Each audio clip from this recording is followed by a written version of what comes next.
This is DRF Race of the Day. Hi, everybody. Dan Illman, Mike Beer. It's opening day at Oaklawn. Friday's race of the day is the 8th at Oaklawn. It is the $150,000 Advent Stakes for 2-year-olds.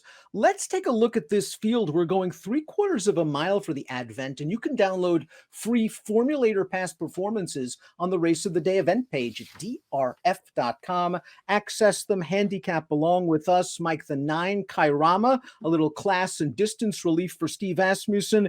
He tried Rockefeller in the Nashua last time out to no avail. Yeah, he did. They're going to cut him back here, put Lasix on him. We'll see what he does. I get that he goes for the top connections, Dan. I'll be shocked if he's favored in here. I thought that there were 2 other horses in here who almost had to take more money than him. One of them might be the number 10, Higher Standard, who could be the pace of the race. Timeform US indeed believes he is. We take a look at the Timeform US pace projector. Higher Standard expected to get to the front, but in a situation that could provide fast fractions, maybe setting things up for closers. Higher Standard, an impressive debut winner for Tom Amoss.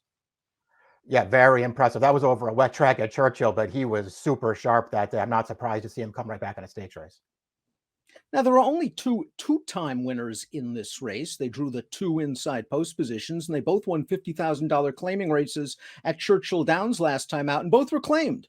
The one, Charter Oak, gets Lasix for the first time off the David Vance claim. He's won 2 in a row, both of those races around 2 turns. I wonder if he'll be as effective sprinting. Yeah, I wonder about that too. They're going to cut him back into a much tougher race here. It's not easy to claim off of Brad Cox either, Dan. They took this horse from Cox off of a couple of clear-cut wins going longer. He obviously has to improve to beat this field. Kavad it was taken for $50,000 by the Chris Hartman barn. Prior Connections did really good work with this horse. He was a $3,500 yearling, ended up being stakes placed, ended up being claimed for $50,000. And he looked pretty good winning last time out. Another one getting Lasix for the first time.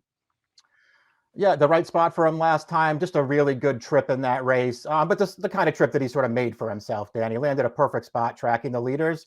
And at the end of the day, he was just an easy winner with a 69 buyer. Obviously, this is a tougher race, but this horse is probably underrated, and he's off the claim for a very good trainer.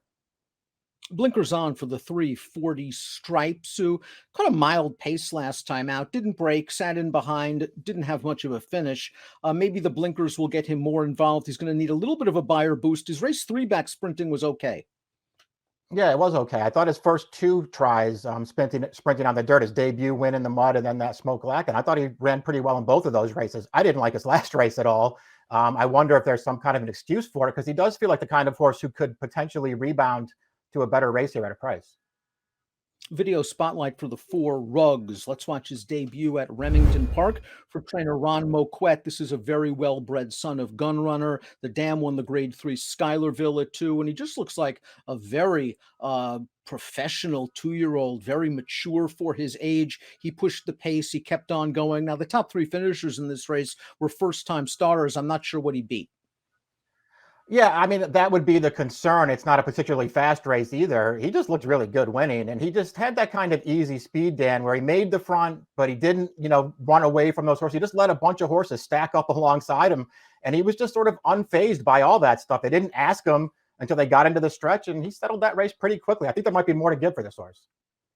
A horse that is likely to be pushing the pace is up next. That's the 5 Oro Azteca, an Indiana bred, beaten last time out and a non-winners of 2 life for state bred sprinting. He is fast from the gate. This is a tough spot class-wise.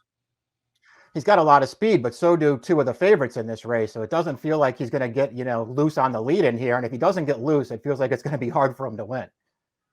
I wonder if the 6 B Sud gets the right setup in here. There's a lot of pace, and this horse won from just off it last time out, and he did so going 7 furlongs. He sat on the outside. He brushed to the lead, turning for home. He got a little bit green in the stretch, hopping back to his left lead. But the runner-up who came back on him, that looks like a pretty nice horse as well, coming back to win. B Sud earned an 81 buyer for that race. Yeah, the 81 is going to make him really tough. And I feel like he maybe got a little tired going the 7, so cutting back to 6 probably helps him. And I would just say that this horse, the debut race at Keeneland wasn't quite as fast, but that was another good performance, Dan. He had good speed that day. That was a very live race. And I thought he did well to finish 3rd that day. This horse is a major player in here. I think a potential upsetter is the 7. Sunny is not so funny. I like this horse's debut win at Ellis Park. I know it was only going 5/8 of a mile. He showed big speed. You could certainly question that 78 Beyer speed figure going 5/8, and he didn't run very well in his second lifetime start. But last time out, he was sort of in behind horses. He came with a little bit of a run, finishing third to Cavad as the beaten favorite, claimed out of that race by Carl DeVille. He gets Lasix and might get the right setup. Yeah, I mean, I don't know what to make of him. It feels like that debut figure anyway is not holding up from the horses that have run back out of it. The 78 seems way too high. His two races since then aren't any good. I don't know, Dan, if you thought he had an excuse last time when they dropped him in for 50. I didn't see it. He was favored over Cavati. He never made a race of it. He couldn't get second. Impulsus the 8. Well, if you're looking for a late runner, Impulsus is going to be coming from well back, as he did when dropped for 20,000. She did. This is a filly taking on the boys. Let's watch Impulsus beating fellow fillies at Hawthorne. And listen, the race comes back very, very slow. It's a 31 Beyer speed figure, but she shows enough moxie to weave her way through some horses, and maybe she'll get the right setup. She needs to improve. Yeah, I mean, she's just really hard to take even off of this win here. Dan, that came back very slow. I mean, there's just no running going on in front of her. So I guess you could give her some credit for, coming through between and passing horses to get up. It kind of feels like this race sort of fell into her lap. Kairama, the number 9, is a son of Cairo Prince who sold for a hefty sum, $525,000 in March, debut winner at Belmont. I don't know, Mike. I'm not really sure I loved that debut performance. I thought it was an okay effort, opened up a big lead, and then was kind of life and death to hold on. And then the Nashua just didn't do much running while likely overmatched. Yeah, I kind of feel the same way. I mean, I wasn't, particularly taken with the debut win, just got loose on the lead. The pace wasn't fast, just held on at the end. Now, Life is Great, the horse that was coming to him at the end, has since won with an 81 Beyer. So maybe that horse is okay. I'll give him a pass for the Nashua. Not that he did any running in there. Listen, Lasix on. I don't think he's going to be the favorite. So if he sort of, drifts up in price and you want to take a shot that'll improve, that's fine. If he does go off favorite, I would never bet him.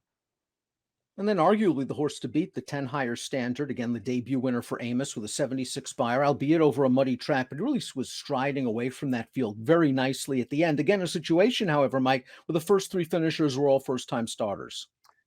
Exactly. And it was also a wet track, but this horse he just looks very, very sharp first time out there. And I have the feeling he's just one of those 2-year-olds who's, maybe pretty precocious because that pace was pretty fast in that race. The horse who was the even money favorite, who already had plenty of experience under his belt, beat this horse to the lead. Higher Standard was fine with that. He kept that horse within range. He completely overpowered that horse in the stretch and just basically won for fun. I don't know. I found it kind of hard to nitpick that race too much. We'll see if he comes back. I feel like if he just comes back and runs the same race, he might just win here, Dan. He was very good first time out.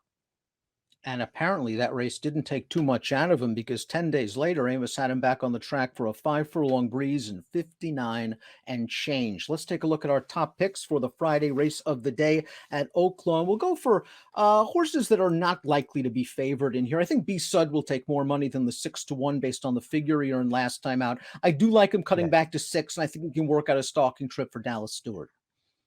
I think that horse is a player. I think in a lot of ways, the 10 Higher Standard might just be the horse to beat that. I didn't pick him because I think he's going to be the favorite.